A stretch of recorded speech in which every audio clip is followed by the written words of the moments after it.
Cheaper than our producer's underage sister. Edgier than the stuff shown on late night television. Newer than Kim Kardashian's ex. Live from Orlando, it's Crazy Train Radio.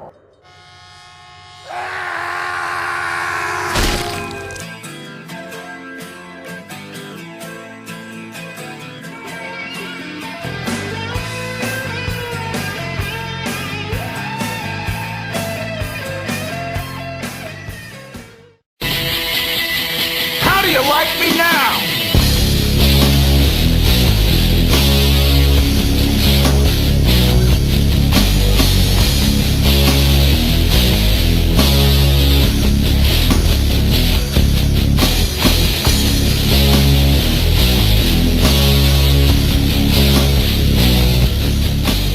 All right, folks, he's actually got a new book that came out April 1st, and it's no joke, because it's no bullshit coming from this guy. That's right. You That's recognize right. the voice, Bob Holly. How you doing, sir? Oh, good. Hey, thank you. First of all, thank you for having me. I really do appreciate it a lot. Because without you guys, I'd be absolutely nothing. I mean, zero. I wouldn't exist. So, and I just want to thank everybody out there too, and especially you guys for having me on, to get my story out there. Well, we also have to, and we'll be talking in during the next segment, the co-author, Ross Williams, for setting this up for sure. But what's Yes. the response been for the book since it's been out a couple of days now? You know what? I'm very fortunate that everybody has really liked it so far. And everybody that I have came in contact with and talked to, even on Twitter, they've said that they can't put the book down. It's very interesting, and it's it's one of these books. It's not an axe to grind, so I don't want people to think that, So it's I call everything like I see it. Everything is my opinion and my opinion only, and I talk about the inner workings of the politics, in the locker room and stuff like that, and I talk about how I got started in wrestling and how I came upon the author of my book, which is Ross Williams, who did a fantastic job. I couldn't ask for a better job for somebody to put my words on paper. And he just did I can't tell you enough how great of a job he did. But yeah, it's a very interesting book, and every time I've had to edit it, me and my wife went back and edited it, I get caught up in the stories to where it's still interesting, so we've had to edit it so many times, but every time, I get caught up into the stories and stuff, and it's just, I think people are going to find it very, very interesting. Well, speaking of Ross, your co-author, how did you come across finding him and knowing he was the guy to work with? It's funny because, I called ECW Press to see what steps I needed to take, because me and my wife were just sitting around and I was just telling road stories and this and that. And she's like, you need to write a book. And I did, and it just really never dawned on me that people would be interested in my book, which I'm sure a lot of people aren't. But, but the thing is, it's like, I have all these stories and all these stories about politics and stuff like that and how the business works, my point of view. And so I called, we got a book, because I have a few books from ECW Press, so I got in touch with Michael Holmes and talked to him, and he said the best thing for me to do is try to find somebody in the area that could write for me, because, of course, I'm not a writer. And so got to talking to one of my friends over in England, long story short, and he said, how about giving me a crack at it? He said, Ross Williams is a screenwriter. He writes for plays. He does journalism. He writes for magazines and such.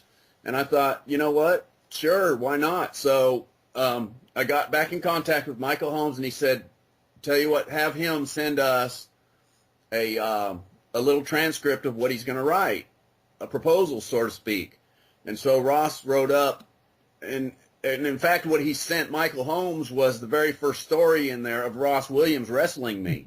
And Michael Holmes was hooked, and he got back in touch with me and said, we want you to go ahead and go forward with this project. So mailed Ross and I a contract and everything. And so, it just went from there. And so far it's been successful.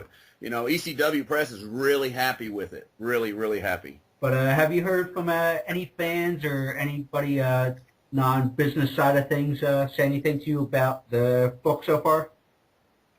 Oh, yeah. On Twitter, I get people all the time on Twitter telling me, what a great story it was, how they just thoroughly enjoyed the read, and they just, and I'm not just saying this, but so far everybody that's been following me on Twitter and have really liked the book. They really do. They were very surprised that it's as good as it is. Well, I'll be honest with you, Bob. I read the book.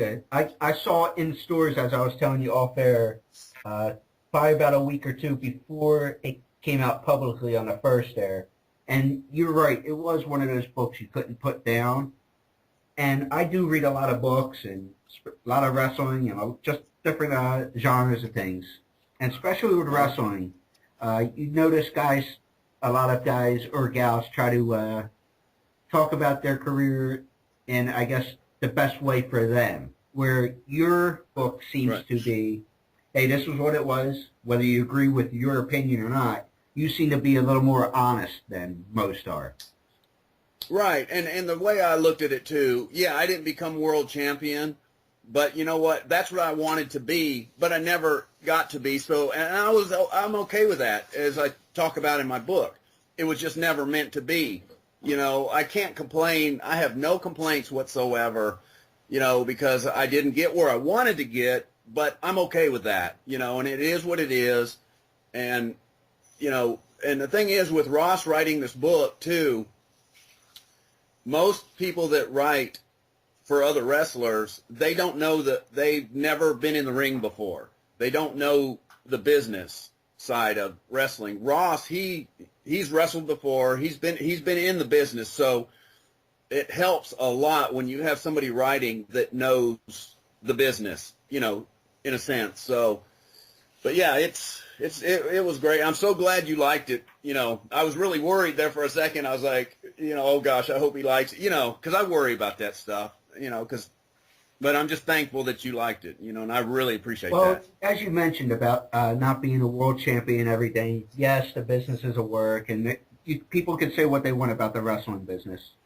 But do you think there was ever an issue such as, it seems like whenever they started to maybe use you in storylines or whatever, something would happen, you broke your arm or your neck happened, or something always seemed to, injury-wise, happen when you'd be getting a push.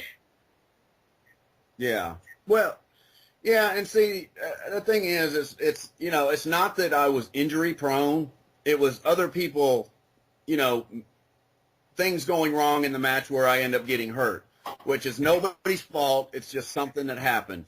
And it did seem like it was start, stop. And, I just think that whatever direction they had me going, and then when I got hurt, and then when I came back, it was almost like they weren't sure where to put me again. Which I was okay with that, because it's like, these guys know what they're doing. All I have to do is work hard, do what I'm told to do, and everything will work out. I'll eventually get back to where I was before. And which, I never really did, but the way I honestly look at it is, I had the privilege of working for that company for almost 16 years. I had a great run during the Attitude Era. I honestly couldn't ask for any more than that. I really couldn't, because if I did, that would be very selfish. It was what it was. It was never meant to be for me to really become world champion or intercontinental champion, despite getting injured here and there and having to start and stop. Yeah, it got frustrating. Don't get me wrong. But I always kept the outlook where things are going to turn around for me. They will eventually turn around. All I got to do is keep working hard, keep doing what I'm told to do, and eventually it'll all come back to me. Which, the way I looked at it was, yeah, I worked hard.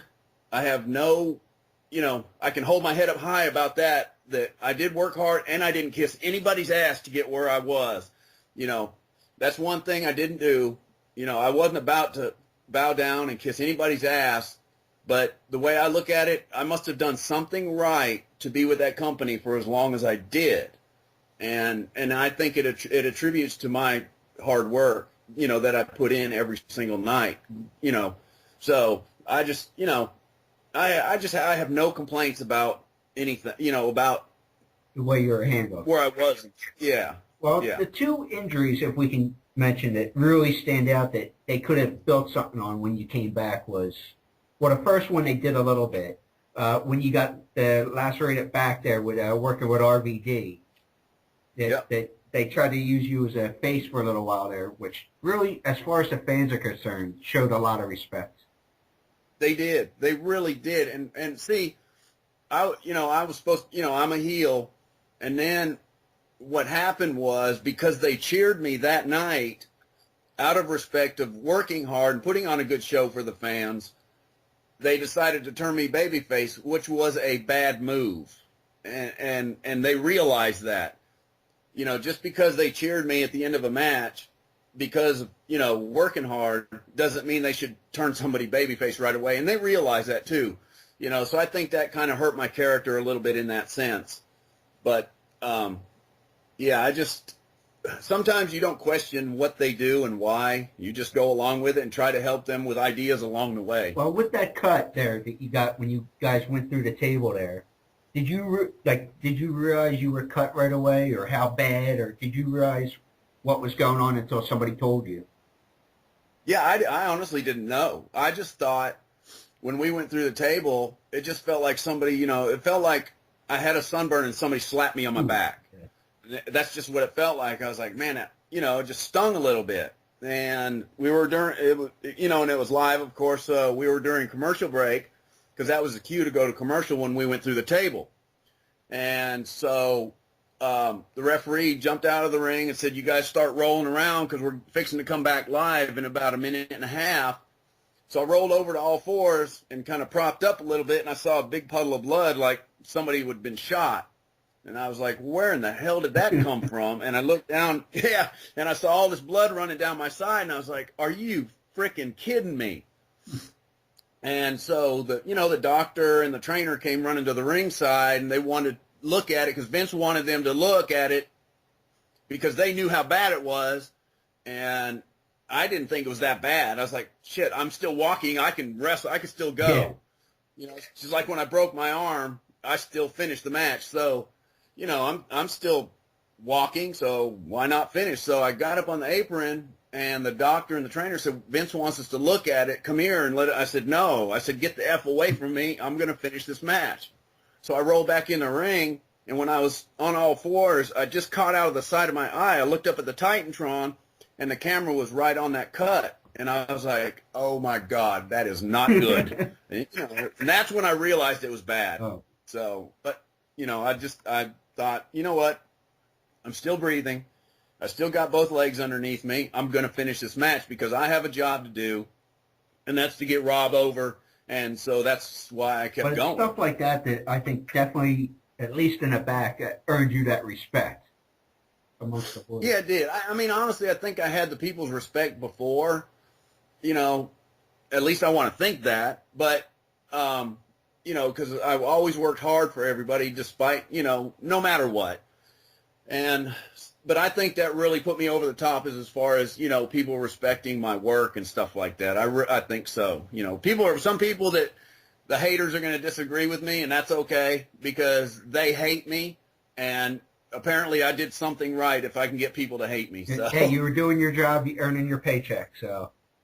That's right. That's right. Well, obviously, we want people to buy the book, so we're not going to hit too many stories. But the other injury that I was really interested in and seeing that how well he treated you was Kurt Angle with the when he broke your arm accidentally. Oh, he treated me like gold, and I talk about that in my book. He felt so bad, and the guy went as far as coming to the hospital and seeing me that night, making sure I was okay. He took me back to my room, dropped me off. He even went and this is at 1 o'clock in the morning, went somewhere, got me something to eat, brought it back to my room. He got up at 4 o'clock in the morning, picked me up at the hotel, took me to the airport. I mean, this guy went above and beyond, and he didn't have to do any of that because it was just, and I really appreciate that. And that, and ever since that day, I had so much respect for Kurt, and I always will, and plus Kurt's a hell of a worker too. He's one of the best. What do you think it was? Do you think it was the amateur career that helped him pick up on things so quickly? I want to say yeah, but then there's a lot of amateurs that don't get it, So I just think Kurt has just the natural athletic talent, for the business and to be able to transition from amateur wrestling to pro wrestling, because there is some amateurs that don't get it, So, I just think Kurt has he's at a different level when it comes to talent opposed to other amateur wrestlers. Well, it's funny, one more thing with Kurt too, that I really respected with him. We haven't had him on air yet, but we were talking to him at a couple events we were at together. And the thing that I really respected about him was he says after the 96 Olympics, Vince came calling and offered him multi-millions of dollars and the whole bit. But he said, you know what, I turned it down. Then a couple of years later, I worked my way up to making the big money when I decided to give wrestling a shot. And how can you not respect that? Oh, you've got to, because, let me tell you something. That guy turning down that money like that, and then coming back to the company a couple years later and working in Memphis, working little small shows here and there to get experience. I mean, how can you not respect that? Because he wanted to earn his spot on the card, and he damn sure earned every bit of it. He became world champion. He became everything. He deserved to be where he was at. He put in a lot of hard work. He really did. And I have a ton of respect for the guy. I really do. Well, another guy you worked with quite closely for a while there, who's actually, I consider, one of the tough guys in the business, though not many people might think of it, is Al Snow. Yes, Al's a tough bastard. He is. Yeah, what's working with Al like? Because he's certainly an entertaining guy for sure. He really is. Let me say one more thing about Kurt, too. People always talk about how rough, I am and stuff like that. But let me tell you something. When you get in the ring with Kurt Angle, you better be ready to go. And because he will eat you alive. And you talk about rough. This guy is one of the roughest of the roughest because he brings it. And that's what I love about Kurt, too. So on that note, we'll switch over to Al. And Al is another one, too. And I loved Al. Al always made me laugh in the ring. Always. I had so much fun with him because I'd beat on him, and he would say these little smart-ass things in the ring while I was beating on him, and he'd make me start giggling, and I'd have to cover up.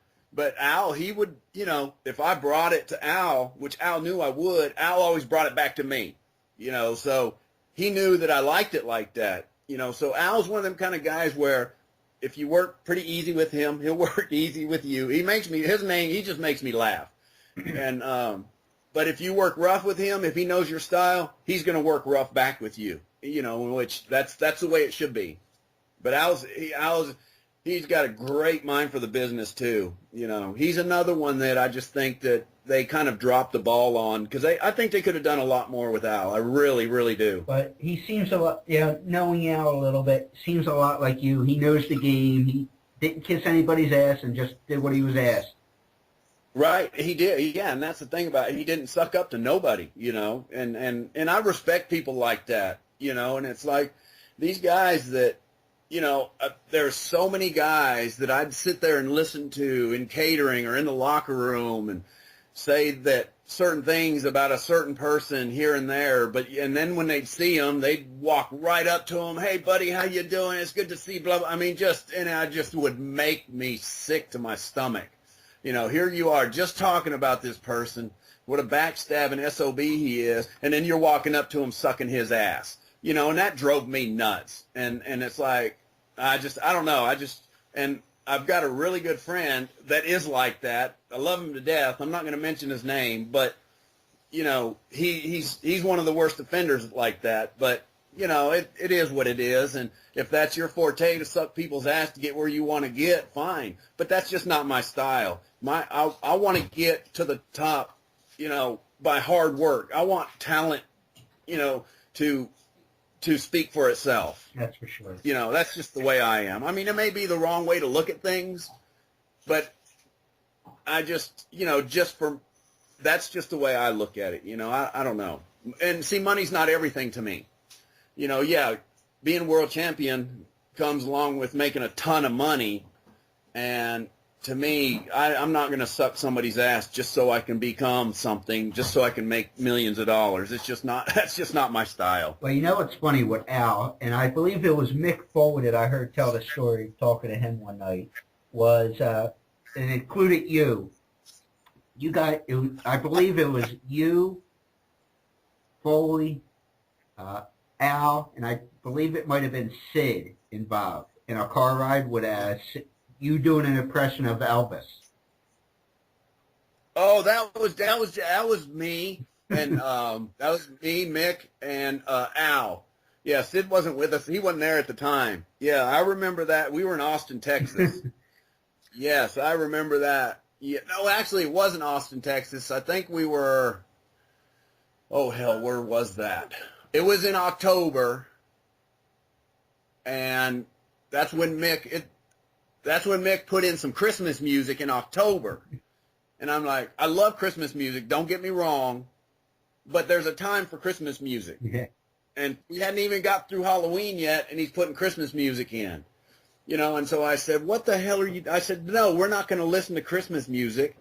And so, you know, Al and Mick just said, okay, what do you want to hear? And Mick started naming off all these CDs that he had, and he said, I got Elvis. And that's when I was like, oh, and I popped big because I love Elvis, you know, Elvis music. So he put in Elvis, and I started singing in the back seat, you know. So, yeah, that's I talk about that in my book too. That was a good road trip. That was funny. Because Mick was saying, you know, you're a great guy and all that, but he goes, Bob was in one of those moods, but as soon as I said Elvis, you just, you know, you're in the back seat popping.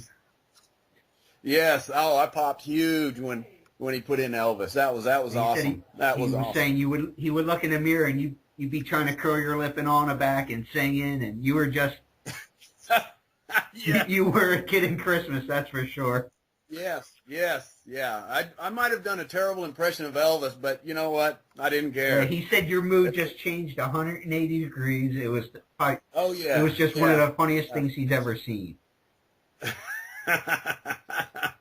It's amazing what Elvis will do for somebody. Yeah, but trust me, I'm only 28 and I'm a huge Elvis fan since I've been 6 or 7. Oh, nice. So, Nice. So, you know, hey, grew up with a DJ. What can I say? But, hell yeah. You know, obviously the one angle was always taken with Tough Enough with you and Matt and whatnot. But could you actually see yourself training full time eventually? You know what? I could. Yeah, because you know what? Despite what some people think that I'm too rough on these young guys, well, let me tell you something. I don't treat them no different than I treat anybody else in the ring. You know, and the thing is, what did I do to Matt Capitelli that was so bad? He got a fat lip and a bloody nose. I can't tell you countless times that I've had the fat lip and the bloody nose, and I never wanted to quit. I mean, for God's sakes, I've cracked my vertebrae against Brock. I kept wrestling. I broke my arm completely in two, kept wrestling. Mae Young goes through a table and gets the crap kicked out of her, and she keeps wrestling. So, and people want to jump on me for what I did to Matt Capitelli. That's kind of silly if you ask me. Wrestling is a rough business. And I've never done anything to anybody that's bad to where they miss out, or they're out from wrestling. I wrestle nobody no different than the new guys. But the thing with me is I strive to get the best out of somebody. And when I train, because I love training people. I love helping people, especially when I know that there's something there. So, and the whole thing with Matt Capitelli, I was pretty much dictated to go in there and see what he's made of, just like I was dictated to do a lot of guys. And so, but yeah, as far as training young talent, I love helping them guys, and I want to pull the best out of them and see what they can do. And, yeah, I'm hard on people, but also I'm good to them in the same aspect, so, and that's because I want them to be the best they can be, because when they get to that level of WWE, you've got to be good, and that's why I want to help these guys become better. So when they do get to WWE, they got a chance to go all the way to the top. Well, do you notice if that's a big deal or a big difference compared to where you were towards the end of the territories in Mobile and Memphis and all, where today, yes, WWE has FCW, and you see guys rush through to TV right away. Yeah. Do you notice if that's a big difference compared to when you came in, as far as how guys are crisp? Yeah, because you know what? Back when I started, there were small territories everywhere. And these territories had TVs. And you wrestled every single night in these territories, traveling around, and you stayed within your area. And that's how these guys got so good and got experience, And then the best of those small territories were the guys who were elevated to WWE. So it's just kind of like a rotation, because when the best of the small territories left, then somebody else would come up and become the best at that small territory also. So, and you got plenty of experience in front of crowds and stuff like that on TV and everything. So when you did leave the small territory, you were ready for the big TV with WWE. You were ready, and now you don't have small territories anymore. So WWE ended up having a training camp. They built one, and I think they're building one in Orlando now to be actually bigger than the one in Tampa. So, and I think a lot of times they think a guy is ready and they're not, and when they hotshot him, up to the main stage, then a lot of times these guys aren't ready. And I think it hurts, that the confidence of whoever that person is, especially if they have to bring them back down to FCW. So, yeah, I just think not having small territories really hurts the talent pool now. Well, Bob, thank you for taking a few minutes. Do you have any book signings coming up to promote the book?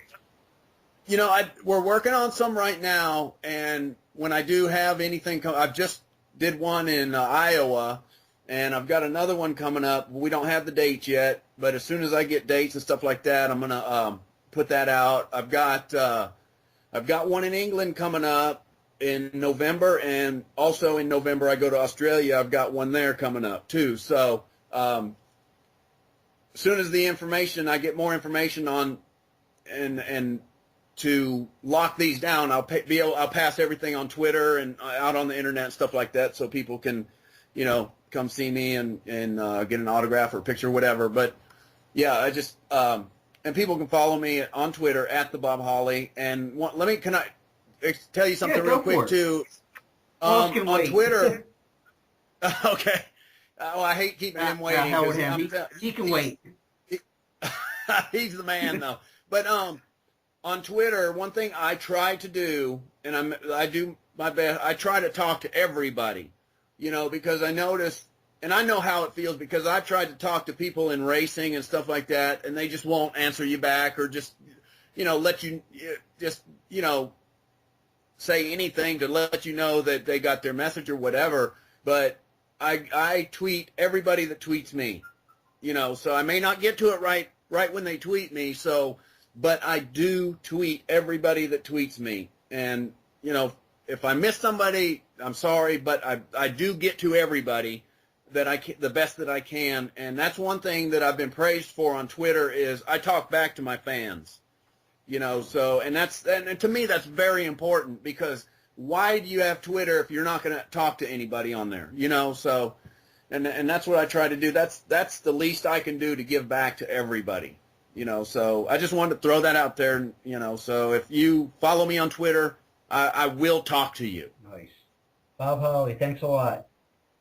Yep, thank you, man. And hey, I just thank you so much, because without this platform, you giving me this platform, I can't get my message out there and get my book out there. So, it's an honor to be on your show, and I have so much respect for you guys, and I thank you so much.